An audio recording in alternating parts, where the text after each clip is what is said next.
Zio Peppe, che cosa ne pensate dei napoletani che tifano Juve?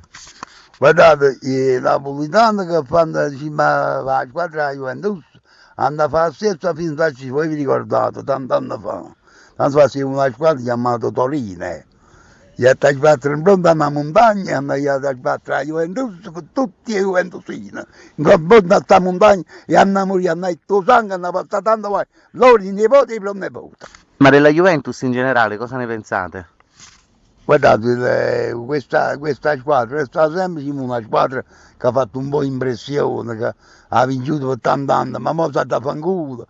E hanno avuto sempre rubando con questa squadra, stanno aiutando accattando partite, stanno aiutando facendo imbruglia coppa imbruglia. Figuravano un po' che ma io non lo voglio dire, non voglio dire, voglio a stemma che ci ha chiamato e che stanno scarpando la montagna pure loro. Però sono stati dei grandi donati, stanno accattati, e poi sapete, ma chi è stato chilometri e mezzo scucciato, 4-5 anni a rete, Moggia si accattai in mezzo a Napoli, si accattai tutti i partiti, sono di merda e grandissimi, sono gente che fanno schifo e che hanno detto sangue debbano morire, quando sono anche loro.